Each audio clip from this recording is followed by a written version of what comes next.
కోసం ఎదురు చూస్తున్న ప్రతి మగవాళ్ళు కంపల్సరీగా చేయించుకోవాల్సిన టెస్ట్ ఇది. ఈ రోజు మనం ఈ సెమెన్ శాంపుల్ కలెక్ట్ చేసినప్పటి నుండి ల్యాబ్ లో ఎలా ప్రాసెస్ చేస్తారు, టెస్ట్ చేస్తారో చూద్దాం.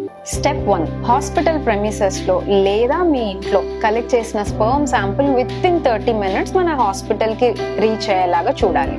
అండ్ సెమెన్ కలెక్ట్ చేసేటప్పుడు ప్రాపర్ గా స్టెరిలైజ్ చేసిన కంటైనర్ లోనే కలెక్ట్ చేసి దాన్ని ప్రాపర్ గా లేబుల్ చేసిన దాన్ని మనం ల్యాబ్ లోకి తీసుకోవడం జరుగుతుంది. ఇలా కలెక్ట్ చేసిన సెమెన్ శాంపుల్ ఇనీషియల్ గోలో మనం ఏం చూస్తామంటే స్పర్మ్ బయటకి కనిపించే కొన్ని క్యారెక్టర్స్ లైక్ స్పర్మ్ యొక్క వాల్యూమ్ ఎంత అండ్ స్పర్మ్ కలర్ ఎలా ఉంది అండ్ దాని లిక్విఫాక్షన్, విస్కాసిటీ ఇలాంటి కొన్ని రకాల ప్రాపర్టీస్ ని మనం ఎగ్జామినేషన్ చేస్తాం. దీని తర్వాత మోస్ట్ ఇంపార్టెంట్ స్టెప్ ఏంటంటే microscopic examination.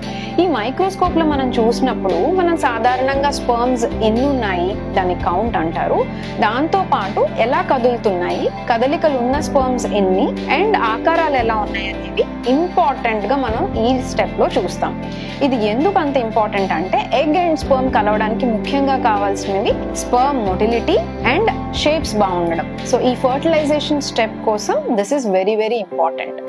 Semen analysis very important test. ఎందుకంటే ఆ రిపోర్ట్ బట్టే మనం పేషెంట్ కి చిన్న చిన్న ట్రీట్మెంట్స్ లేదా IUI, IVF లాంటి ట్రీట్మెంట్స్ ఏది చేయొచ్చు అనేది సజెస్ట్ చేయగలుగుతాం కాబట్టి.